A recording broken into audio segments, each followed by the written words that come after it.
ایک ایسی حقیقت جسے ہم بھول جاتے ہیں۔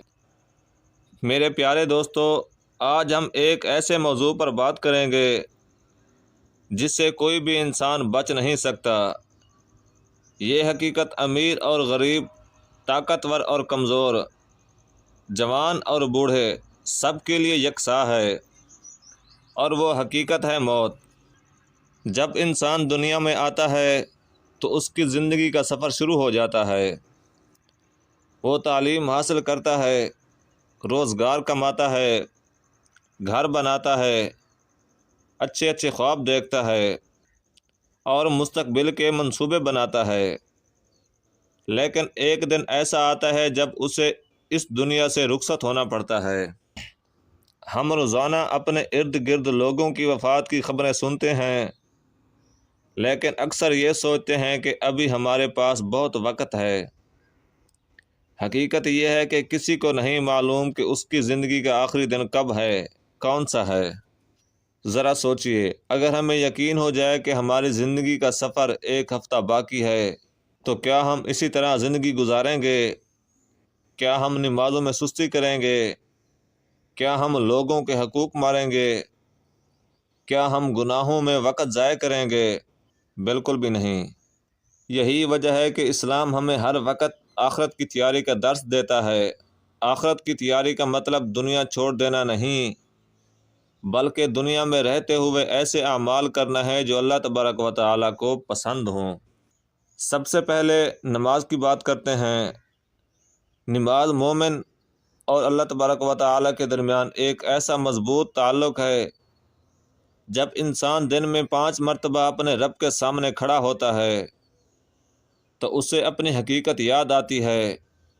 نماز صرف ایک فرض عبادت نہیں، بلکہ یہ ایک دل کا سکون بھی ہے۔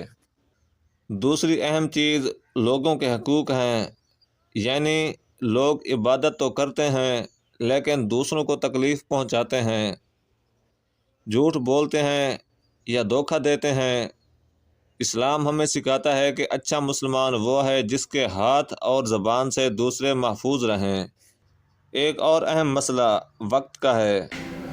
آج ہم گھنٹوں موبائل، فضول ویڈیو اور غیر ضروری مصروفیات میں گزار دیتے ہیں، لیکن قرآن پاک پڑھنے اور علم حاصل کرنے یا اپنے کردار کو بہتر بنانے کے لیے وقت نہیں نکالتے۔ دوستو، وقت ایک ایسی دولت ہے جو واپس نہیں آتی۔ جو لمحہ گزر گیا وہ ہمیشہ کے لیے گزر گیا ہے۔ یہ بھی یاد رکھنا چاہیے کہ توبہ کا دروازہ کھلا ہے۔ اگر کسی سے غلطی ہو گئی ہے، گناہ ہو گیا ہے یا وہ اللہ تبارک و تعالیٰ سے دور ہو گیا ہے تو اسے مایوس ہونے کی ضرورت نہیں ہے۔ سچی توبہ انسان کی زندگی بدل سکتی ہے۔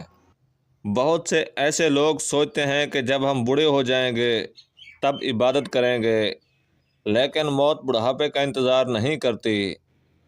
دنیا میں بے شمار لوگ جوانی میں ہی اس دنیا سے رخصت ہو جاتے ہیں۔ اس لیے عقل مندی یہی ہے کہ آج سے اپنی اصلاح شروع کریں۔ اگر نماز میں کمی ہے تو اسے بہتر بنائیں۔ اگر آپ لوگوں کے والدین ناراض ہیں تو انہیں راضی کریں۔ اگر کسی کا حق مارا ہوا ہے تو اسے واپس کریں۔ اگر دل میں کسی کے لیے نفرت ہے تو اسے ختم کرنے کی کوشش کریں۔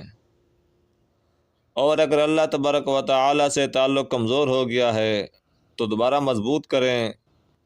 یاد رکھیں، دنیا کی کامیابی چند سال ہے، لیکن آخرت کی کامیابی ہمیشہ کی ہے۔ وہ دن ضرور آئے گا جب ہم اپنے تمام اعمال کے ساتھ اللہ تبارک و تعالیٰ کے سامنے حاضر ہوں گے۔ اس دن نہ دولت کام آئے گی، نہ شہرت اور نہ ہی دنیاوی طاقت۔ کامیاب وہی ہوگا جو ایمان اور نیک اعمال کے ساتھ اپنے رب کے سامنے حاضر ہوگا۔ اللہ تبارک و تعالی ہمیں اپنی زندگی کو بہتر بنانے کی اور گناہوں سے بچنے کی اور آخرت کی تیاری کرنے کی توفیق عطا فرمائے۔ آمین یا رب العالمین۔